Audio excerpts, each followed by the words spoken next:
আসসালামু আলাইকুম। আমি মোহাম্মদ কামরুজ্জামান টুটু, ইঞ্জিনিয়ার। আমার প্রতিষ্ঠান জামাল কনস্ট্রাকশন কোম্পানি লিমিটেড। আমার প্রতিষ্ঠানের ঠিকানা হচ্ছে সেনের বাজার বাইতুসালাম মসজিদের আগে। আমি উত্তর খুলনা নির্মাণ ইমারত সমিতির সাথে প্রায় ৩ বছর যাবত তাদের সকল প্রোগ্রামে ইনশাআল্লাহ আমি ঢাকাতে আমি মূলত আপনাদের ইন্ডিয়া 2016 সাল থেকে প্র্যাকটিস করতেছি ডিজাইন এবং কনস্ট্রাকশন। একটা দুঃখজনক বিষয় আমি বলবো সবার সামনে, এই 10 বছর টাইম আমি যখন এখানে কাজ করতেছি, আমি বিভিন্ন ধরনের ত্রুটি আমার চোখে পড়ে। সেগুলো আমি আবার এটা আমার সম্মানিত যারা কর্মীবৃন্দ আছে তাদের কাছে বলি যে ভাই এটা কি কোনো প্রতিকার নাই? আসলে এই যে আমার শ্রমিক শিল্পীরা আছে যে এত পরিশ্রম করে সকাল থেকে, এরা কি আসলে কি ব্যাপারটা বোঝে না যে এরা এদের যে পরিশ্রমে মালিক মাহাজনরা যে এদের দিনের পর দিন ঠকাই যাচ্ছে, এরা কি এই জিনিসটাকে আসলে বোঝে না? তখন আমি আমি বিভিন্ন সময় ভাইকে বলি, সভাপতিকে বলি, প্রধান উপদেষ্টাকে বলি যে আসলে কি করা যায়, কি করা আসলে আমরা একটা আলোচনায় বসে একটা একটা রেট কি করে ফিক্স করা যায়। রেটের কথাটা মানে হচ্ছে ধরেন এই যে আজকে যে রেটটা ফিক্স করে দিবে এটা হচ্ছে সর্বনিম্ন। এবার সর্বনিম্ন মানে এর নিচে আপনি নামবেন না, নামলে আপনার জরিমানা হবে। যদি আপনি আপনার যোগ্যতা অনুযায়ী আপনার কার্যদক্ষতা অনুযায়ী আপনি এটা কিন্তু নিয়ে পারেন। তবে আপনাদের কাছে আমার অনুরোধ থাকে, দেখেন আপনারা তো প্রচুর পরিশ্রম করেন, কারণ এইটা মানে সর্বোচ্চ পরিশ্রমের কাজ হচ্ছে নির্মাণ। নির্মাণের এই পরিশ্রমের ক্ষেত্রে আপনি আপনার কাজ হবে যতটা সম্ভব আপনি একটু রেটটা বাড়ায় বলবেন। মানে আপনি আপনার মানে কর্মদক্ষতা অনুযায়ী যদি আপনি দক্ষতা অনুযায়ী কাজটা সঠিক করতে পারেন, ক্লায়েন্টকে বোঝাতে পারেন যে আপনার কাজের সিস্টেমটা অন্য, আপনি অন্য সংস্থাতে কাজটা ভালো করেন এবং সংস্থা শ্রমিক ইউনিয়নের একটা রেফারেন্সও দিবেন যে আমার ইউনিয়নে আমি এর থেকে কমে কাজ করতে পারবো না, এত বছর যা করছি।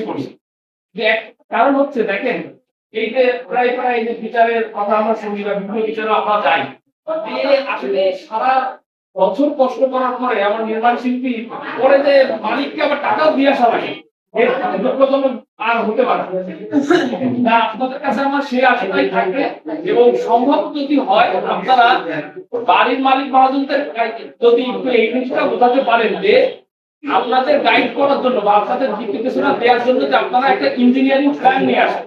ইঞ্জিনিয়ারিং প্ল্যানের মাধ্যমে যদি আমরা কাজটা করি সেখানে কিন্তু আপনারা আরেকটু ভালো রেটটাও পাবেন, কারণ ইঞ্জিনিয়ারিং সিস্টেমে কাজটা একটু কঠিন হবে।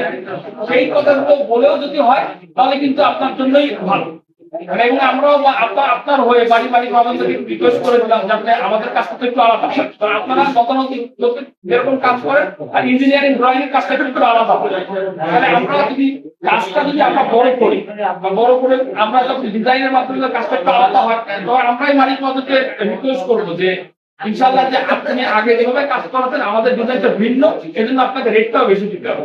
ইনশাআল্লাহ যে আমার সাথে যারা যারা আরো কাজ করছে, বাবুল ভাই আছে, ফেরদৌস ভাই, মিলান ভাই আছে, ইনশাআল্লাহ আমি আমার নিজের তাগিদে আমি ক্লায়েন্টকে অনুরোধ করে হলেও আমি আমি বলেছি যে আসলে এই কাজটা ইঞ্জিনিয়ারিং কাজের সিস্টেম বেশি এবং হচ্ছে কাজের দক্ষতা অন্যরকম, এজন্য আপনাকে রেটটা বাড়াই দিতে হবে। ইনশাআল্লাহ সবাই সুস্বাস্থ্য মঙ্গল কামনা করছি। আপনারা সবাই চেষ্টা করেন আসলে আমরা কিভাবে একটা একদম ইউনিয়ন এবং এই রূপসা এলাকাধীন যারা আমরা নির্মাণ শিল্পীরা আছি আমরা ভালো কাজ করব এবং সেই সাথে আপনারা আপনাদের যথেষ্ট সেফটি রেখে কাজ করার চেষ্টা করবেন। এটাই মাঝে মধ্যে প্রায় প্রায় দেখি বকাঝকাও করি আপনাদের, যখন বিভিন্ন সাইট সুপারভিশনে যাই 3 তালা 4 তালার উপরে একেবারে যখন এই যে আমার নির্মাণ শিল্পীরা কলাম গুলো বাঁধে বা বিমের সাথে কাজগুলো করে, এদের মিনিমাম সেফটি সেন্সটাও নাই, যেটা একটু আপনাদের খেয়াল করতে হবে। যেহেতু আপনার যদি অ্যাক্সিডেন্ট হয়ে যায় সেটা তো আপনারই যাবে, সেজন্য এইসব বিষয়গুলো একটু খেয়াল রাখতে হবে এবং সর্বাপেক্ষা চেষ্টা করতে হবে যে আপনার কাজের মানটা বাড়াতে হবে এবং রেটটা যতটা আপনি বাড়াবেন তো ধীরে ধীরে ধীরে আপনি এই যে আমরা মাঝে মাঝে ক্লায়েন্টদের বলি স্ট্রিট শাটারে দেওয়া লাগে, আর স্ট্রিট শাটার দিতে গেলে তো আপনার সেগুলো থাকতে হবে। মানে আপনি কাজ দিলেন খুবই অল্প একটা রেটে, আপনি কি করে স্ট্রিট শাটার দিবেন? এটা তো সম্ভব না। এটার জন্য এই বিষয়গুলো আপনাকে আপডেট হতে হবে, দুনিয়া আপডেট হচ্ছে, প্রতিনিয়ত প্রতিটা জিনিসের দাম বাড়তেছে, আপনার দাম বাড়বে না? এটা কোনো কথা? আপনি আপনার দামটাও তো বাড়াতে হবে, সবকিছুর দাম বাড়লে তো আমাদের নিজেদের দামও আমাদের বাড়াতে হবে।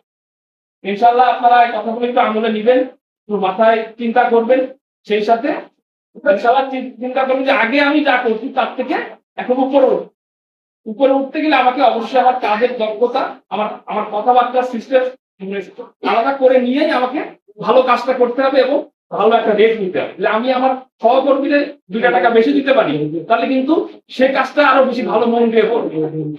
ইনশাআল্লাহ সবাই ভালো থাকবেন। আসসালামু আলাইকুম।